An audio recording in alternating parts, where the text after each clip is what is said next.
வணக்கம், இது ராஜபிரியன் ரிவ்யூ. நேத்து அதாவது பிக் பாஸ் சொல்லிட்டாரு, விஜே சொல்லிட்டாரு. 2 பேரும் சொல்லியுமே கேட்க மாட்றாங்க. அதனால உங்க வீட்டில் உங்க சொந்தக்காரங்களாம் இருப்பாங்கல்ல, நண்பர்கள், சொந்தக்காரர்கள், உறவுகள் அப்படின்னு சொல்லிட்டு அவங்க சொன்னாலும் அது கேட்குறீங்களா பார்க்குறோம் அப்படின்னு சொல்லிட்டு இப்போ அவங்க இன்புட் கொடுக்குறாங்க. அவங்க ஒரு ரிவ்யூ கொடுக்குறாங்க. ஆக்சுவலி இன்புட்டு ரிவ்யூ எப்படி வேணா எடுத்துக்கலாம் அதை. ஸோ அப்படி வந்து கொடுக்கும்போது சாண்ட்ராக்கு பார்த்தீங்கன்னா சொல்லும்போது ஈவில் மாதிரி இருக்க குரூப் தான் உடைக்கிறன்னு போனேன். ஆனால் வந்து நீயும் குரூப்பாக இருக்கிற யாரை வந்து கழுவி ஊற்றுவன் போனியோ அவங்க கூட கூப்பிட்டு சேர்ந்துட்ட. அவங்க கேம் ஆடிட்டு இருக்கிறாங்க. அது தெரியாமல் என்ன கேம் ஆடிட்டு இருக்கிற நீ கேம் ஆடுற. ஆனால் நாமினேஷன் ஃப்ரீ பாஸ் எடுத்துகிட்டு போய் உன் புருஷங்கிட்ட கொடுக்குற. வேற யாராவது உன் புருஷ இடத்துல இருந்தா கொடுத்துருப்பியா அப்படின்லாம் வந்து இந்த மாதிரி சிறப்பான தரமான கேள்விகளை கேட்டு விட்டாங்க. ஈவில் மாதிரி இருக்கிற அப்படின்னு சொன்னதும் பார்த்தீங்கன்னா இவங்க வெளியே போயிட்டு தனியாக பிரஜன் கூட வந்து சாண்ட்ரா அழ ஆரம்பிச்சிட்டாங்க. எனக்கு வெளியில போனோம் அப்படின்ட்டு இருக்கிறாங்க. பார்ப்பாங்க, பயங்கரமா அஃபெக்ட் ஆகும் அப்படின்லாம் சொல்றாங்க. இதை நிறைய இடத்துல சொல்லிட்டாங்க. அந்த கவலை அதெல்லாம் புரியுது, இருக்கட்டும். ஆனால் இங்கே ப்ளே அப்படி இருக்குன்னா ஓகே நான் மாற்றிக்கிறேன்னு தானே சொல்லணும். பிரஜன் பார்த்தீங்கன்னா நல்லா ஆரம்பிக்கிறாரு.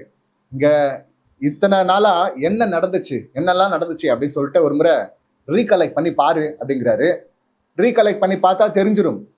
இல்லைன்னா காரணம் இல்லாமல் சொல்ல மாட்டாங்கல்ல. அவங்க என்ன கண்டஸ்டண்ட்டாக சொல்கிறவங்க, இவங்களுடைய வெல்விஷர் தானே, ஃப்ரெண்டு தானே. ஸோ அதை புரிஞ்சுக்காம அவர் சொன்னால் இவங்க வந்து நான் எந்த தப்பும் பண்ணல, ஆனால் வெளியில் அப்படி ப்ரொஜெக்ட் ஆகுது, வெளியில் ரொம்ப வில்லியாக ப்ரொஜெக்ட் ஆகுது, வெளியில் ரொம்ப தப்பாக ப்ரொஜெக்ட் ஆகிட்டு இருக்கு, எனக்கு தெரியல, நம்ம எந்த தப்பும் பண்ணல. இவரும் பார்த்தீங்கன்னா நம்ம எல்லாத்தையும் ரீகலெக்ட் பண்ணி பாரு, வெளியே விட்டு பாரு, ஆனால் நம்ம எதுவுமே பண்ணல, நீ எதுவுமே தப்பு பண்ணல அப்படின்லாம் இவரும் சொல்லிருக்கிறார். அப்படி பண்ணல என்ன பண்ண அவங்க என்ன பொய்யா சொல்கிறாங்க, இல்லை காசு கொடுத்து சொல்ல வச்சாங்களா, இல்லை உங்க கூட போட்டிக்கு வந்தாங்களா அவங்க. ஸோ இவங்க பண்ண தப்பு என்ன, மேக்சிமம் இந்த வார்த்தையை விடுறது. மொத்த கேஸும் பார்த்தீங்கன்னா இப்போ இவர் மேலே திருப்பிட்டாங்க, பிரஜன் மேலே. அவரும் வார்த்தையை விட்டார். ஆனால் அவருக்கு ஈக்குவலாக இன்னும் சொல்ல போனால் அதை விட அதிகமாக விட்டுருக்குறாங்கல்ல. அந்த வார்த்தையை விடுறதை வந்து எடுத்துட்டாங்கன்னா பரவாயில்ல. இப்போ சீக்ரெட் டாஸ்க்கு அப்படின்னு சொல்லிட்டு ஒன்று கொடுக்குறாங்க ஸ்பாயில் பண்ண சொல்லி, அதை வந்து சிறப்பாக ஸ்பாயில் பண்ணாங்க. அதை எல்லாரும் ரசித்தோம். ஏன்னா அவங்களுடைய இன்டென்ஷன் அது கிடையாது. அவங்களுக்கு ஒரு டாஸ்க் கொடுக்கப்பட்டிருக்கு, அதோடைய பர்பஸ் அந்த ஓட்டலை இழுத்து மூடுறது. அது சிறப்பாக பண்ணுறாங்கப்பா, எல்லாரையும் ட்ரிகர் பண்ணி விட்றாங்கப்பா அப்படின்னா அது வேற. நீங்கள் நார்மலாகவே இந்த பூண்டு தோல் உரிச்சது கூட எனக்கு பெரிய விஷயம் கிடையாது. அப்படி பூண்டு தோல் எடுத்துட்டு எல்லா இடத்துல போனால் அது குப்பையாக இருக்குது அப்படிங்கிறது, இல்லை மறுபடியும் பிக் பாஸ் அதை வந்து க்ளீன் பண்ண சொல்கிறது வேற மாதிரி, இதெல்லாம் வேறன்னு வச்சிங்களேன். வார்த்தையை விடுற இடத்துல தான் நம்ம வந்து ட்ரிகர் ஆகிறோம், கட்டுப்பாகுது. என்னன்னா ஃபஸ்ட்டு கிழவின்னீங்க இவங்களை, கனியக்காவை. அடுத்து சைக்கோ லெவலில் எடுத்துகிட்டு போய் சொன்னீங்க, ஜெயிலுக்குள்ளே ஒன்றா போனால் வந்து என்ன வேணா பண்ணுருவாங்க அவங்க அப்படின்னு சொல்லிட்டு சொன்னீங்க. அடுத்த லெவலில் பார்த்தீங்கன்னா சுபிக்ஷா, அவங்கள பார்த்து டிவாமிக்கு எதாவது வாங்கி கொடுக்கணும் அப்படின்னீங்க. அப்புறம் ஸ்கூபி டூ அப்படின்னீங்க. எனக்கு அந்த இடம் தான் ஏற்றுக்கவே முடியல. ஏன்னா இவங்க வந்த நாள்லேருந்து வந்து ஆரம்பத்திலே சொல்லிட்டாங்க. 3 பேரும் டிஸ்கஸ் பண்ணும்போது திவ்யாவை இவங்க தான் கூப்பிட்றாங்க. திவ்யா இருக்கிறாங்க, பிரஜன், அப்புறம் சாண்ட்ரா. அப்போ வந்து சொல்கிறாரு இந்த கடல் கன்னி இவங்களை வந்து எக்ஸ்போஸ் பண்ணோம், அவங்க வந்து ஒரு ட்ராமா பண்ணுறாங்க அப்படின்னு சொல்லிட்டு. நீங்கள் ட்ராமா பண்ணுங்க, என்ன கடல் கண்ணின்னு சொல்கிறீங்க, ஆனால் வேறு இடத்துல ரெஜிஸ்டர் பண்ணுறீங்க. நானும் கமருதன் ஒன்றுன்னு இவர் சொல்கிறாரு. கமருதனோட தான் இவங்களுக்கு வந்து பிளெண்ட் ஆகுது. கமருதனும் பார்வதியோட பிளெண்ட் ஆனாங்க. இப்போ பார்வதியும் கமருதனும் ஆல்ரெடி சுபிக்ஷா பற்றி என்ன சொல்லியிருக்காங்கன்னு இவங்களுக்கு பார்த்துருப்பாங்க வெளியே இருந்து. இவங்களும் திரும்ப அதே தானே பண்ணுறாங்க. உள்ளே போயிட்டு டிவாமிக் அப்படிங்கிறது, ஸ்கூபி டூ அப்படிங்கிறது என்னது, இதெல்லாம் நாய் அப்படிங்கிறீங்களா, நாய் தானே. இதில் வந்து அந்த ஒரு கமெண்ட்டை கூட பார்த்தேன். அது அந்த படத்தில் நாய் வந்து எதுவுமே பண்ணாது, ஃப்ரேமில் சும்மா நிற்கும், அதனால சொன்னாங்கன்னா, ஏங்க நம்ம படத்தில் இருக்குங்க மிக்சர் சாப்பிட்றது, எதுவுமே பண்ணாமல் மிக்சர் சாப்பிட்டுட்டு இருக்குது, அப்படி சொல்லலாம். தமிழ் படத்தில் எதுவுமே இல்லையா, ஸ்கூபி டூவோட தான் எடுத்துகிட்டு போயிட்டு கனெக்ட் பண்ணமா சுபிக்ஷாவை, வேற எதுவுமே உதாரணமே தெரியலையா. அப்போ எல்லா உதாரணமே தப்பாக இருக்குல்ல. மூடிட்டு போடா அப்படின்னு நான் ஸ்ட்ரைட்டாக சொல்ல, அது காமெடிக்காக நான் எழுதி ஸ்ட்ரேட்டில் வச்சேன், அது காமெடி ஆயிடுச்சு அப்படின்னாங்க. சரி அதை விட்டுருவோம். இந்த பக்கம் பைத்தியம் அப்படின்னீங்க விக்கல்ஸை. ஒரு நாள் உனக்கு இருக்குடா, யாருக்கு பால் ஊற்ற போகிறான் அப்படின்னீங்க. யாருக்கு பால் ஊற்ற போகிறான் அப்படின்னு சொன்னது இவங்க தான். காலில் எடுத்துகிட்டு போய் வைக்கிறான், யாருக்கு பால் ஊற்ற போகிறான் அப்படின்னு. அது இந்த பைத்தியம் சொன்னது. ஒரு நாள் இருக்குடா உனக்கு லைஃப்பில் மறக்க மாட்டேறா நீ அப்படின்லாம் சொன்னாங்க. அது கூட சரி ஓகே, சண்டையில் வந்து சொல்கிறாங்க, மாற்றின்னு விட்டுலாம். இந்த மாதிரி பைத்தியம்ங்கிறது, நாய்ங்கிறது, அப்புறம் சைக்கோ அப்படிங்கிறது, கிழவிங்கிறது, இதெல்லாம் தான் தப்பாக இருக்குது. ஸோ இப்போ வந்து யோசிச்சு பார்த்தா என்ன தப்பாயிடுச்சு, என்ன பண்ணோம் அப்படின்னு சொல்லிட்டு. இப்போ 2 பேரில் வந்து வாய் விடுறது யார் அப்படின்னா பிரஜன் தான் அப்படின்னு சொல்லிட்டு வெளியில் விஜேஎஸ் போட்டு பொழுதுட்டாரு. ஸோ எல்லாருக்கும் தெரியும். இவங்க அதுக்குள்ளே எஸ்கேப் ஆகிக்கிறாங்க. இவங்களும் தான் வாய் விடுறாங்க, இன்னும் அதிகமாகவே வாய் விட்டுருக்குறாங்க. இதை வந்து இவங்க புரிஞ்சுக்கணும். இதுல இவங்க தானே சொன்னாங்க எஃப்ஜே வந்து கேப்டன் ஆக்குனதுக்கு நான் வெளியே வந்தா மக்கள் என்ன செருப்பால் அடிங்க அப்படின்லாம் சொன்னாங்க. கேப்டன் ஆக்குறதுக்கு அடிப்பாங்களான்னு தெரியாது, பட் இந்த மாதிரி வார்த்தையை விடுறது இருக்குல்ல. ஏற்கனவே கேரளா பெட்ரு, இவங்க கஷ்டத்தை சொல்றாங்க, அழுகுறாங்க. இங்க வந்து பசங்களுக்கு பீஸ் கூட கட்ட முடியல, எங்களுக்கு வந்து ப்ராஜெக்ட் இல்லை, பணம் இல்லை, 2 பேருமே ஒன்னா வந்திருக்கிறோம். இப்போ பிரஜன் வரதா தான் ஐடியா இருந்திருக்கு, கூட வந்து சாண்ட்ராவும் வந்தாதான் நாங்கள் உள்ள விடுவோம் அப்படின்னு இவங்க சொன்னதுனால சாண்ட்ரா வந்திருக்கிறாங்க, பிரஜனுக்காக தான் வந்திருக்கிறாங்க. ஸோ அவங்க வந்து பிரஜனுக்காக தான் ஆடி இருக்கிறாங்க.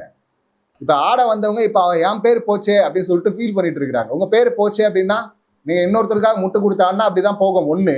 இன்னொன்னு இதுல இந்த வார்த்தைகள்லாம் விட்டீங்கன்னா அது இன்னும் ஹெவியா அடிப்பாங்கல்ல. இவங்க சொல்ற மாதிரி மக்கள் வெளியே காரி துப்புவாங்க, கழுவி ஊத்துவாங்கல்ல. ஸோ ஒஸ்டா போயிட்டு இருக்கு. அதை கண்ட்ரோல் பண்ணாது. பிரஜன் மட்டுமே இல்லை, இவங்களும் சொன்னாங்கல்ல, வெளியிலேயே நான் சொல்லிட்டு கூப்பிட்டு வந்த பிரஜன் எங்க வார்த்தையை விட்டு போறாரோ அப்படின்னு சொன்னாங்கல்ல. அந்த ஆள் விட்றா அப்படிதான், அந்த ஆள் விட்டதுக்கு செஞ்சாரு தான் விஜேஎஸ். காலி பண்ணிடுவேன், கண்டமாக்கிடுவேன், இதெல்லாம் அவர் குத்தி ஏத்திடுவேன், இதெல்லாம் அவர் விட்ட வார்த்தை. இவங்க விட்ட வார்த்தையெல்லாம் இப்படி. ஸோ கிட்டத்தட்ட ஈக்குவல் கூட பிரஜனுக்கும் மேலே நான் அப்படின்னு தான் பார்க்குறேன். அவர் ஒரு பேப்பர் ரவுடி. பட் இவங்க சொல்றது இவங்க ரொம்ப டவுன் பண்றாங்க. அவர் நேராக சண்டையில ஹீரோயிசம் அப்படி சொல்லிட்டு வார்த்தையை விட்டுற அப்படி. இவங்க வந்து வெளியில வந்து இன்னொரு கண்டஸ்டன்ட்டை பத்தி ரொம்ப கீழே பேசுறாங்கல்ல, அது தப்பா இருக்கு. ஸோ இவங்க தான் வார்த்தையை விடுறாங்க. அதுக்கு ஹிண்ட் கொடுக்கப்பட்டால் அதை புரிந்து கொள்ளாமல், இல்லை குரூப்பா விளையாடாதுங்க தனியாக விளையாடுங்கன்னு சொன்னா அதை புரிஞ்சுக்காம என்ன வெளியே அனுப்பிடுங்க நான் போறேன் அப்படின்ட்டு இருக்கிறாங்க.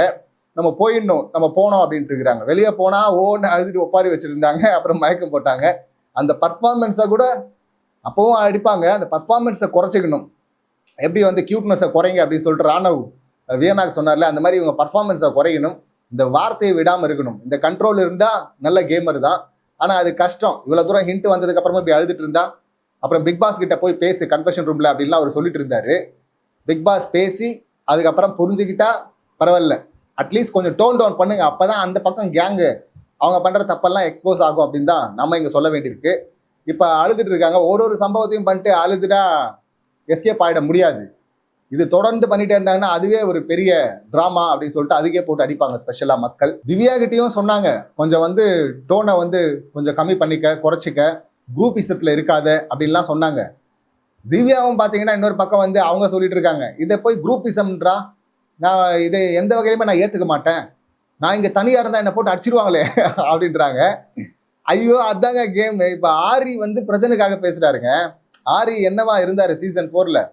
ஒட்டுமொத்தமாக அன்பு கேங் இந்த பக்கம் இன்னொரு கேங்கு, இங்கே யார் வேணா அவரை டார்கெட் பண்ணலாம் அப்படின்னு சொல்லிட்டு டார்கெட் பண்ணாங்க. எல்லாரும் சேர்த்து டார்கெட் பண்ணாலும் நான் ஸ்டடியாக நிற்பண்டா, நேராக நிற்பண்டா அப்படின்னு சொல்லிட்டு நின்னார்ல.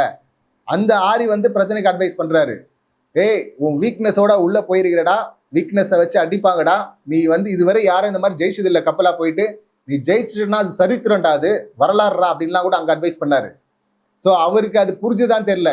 இப்போ சாண்ட்ரா ஒரு மாதிரி ரியாக்ட் பண்ணும்போது பிரஜன் கொஞ்சம் அமைதியாக இருக்கும்போது ஓரளவுக்கு ஓகே பிரஜன் அப்படின்னு தான் இங்கே பார்க்க வேண்டியிருக்கு. இந்த பக்கம் திவ்யா, நான் ஏற்றுக்கவே மாட்டேன், நான் தனியாக இருந்தால் அடிச்சிருவாங்கன்னா, தனியாக இருந்தால் அடிப்பாங்கம்மா, அடிக்குதாம்மா உங்களுக்கு வெளியே ஸ்கோர் ஏறும். அது புரியாமல் இவங்க வந்து தனியாக இருக்க முடியாது, ஐயோ அவங்க கேங்காக இருக்கிறாங்க, நம்ம சிக்கனா நம்மளை முடிச்சு விட்டுருவாங்க அப்படின்னு சொல்லிட்டு அப்படியே திவாகரையே வந்து இந்த மாதிரி கேங்காக வந்து கட்டும் போது ஆரம்பத்திலேயே திவாகருக்கு ஓட்டு போட்டு ஸ்கோரை ஏற்றுனாங்க தண்ணி பழத்துக்கு. அவங்களுக்கு தண்ணி பழம்ன்றதோ இல்லை வினோத்துங்கிறதோ எல்லாம் கிடையாது. இல்லை சாண்ட்ராவோ திவ்யாவோ சிங்கிளாக யார் நின்று அந்த க்ரௌடை அட்டாக் பண்ணுறாங்களோ அவங்களுக்கு ஏறும் ஸ்கோர் ஆட்டோமேட்டிக்காக.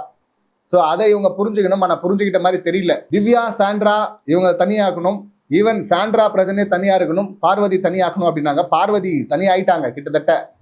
அது வந்து விஜய் சொன்னது நடந்துருச்சு.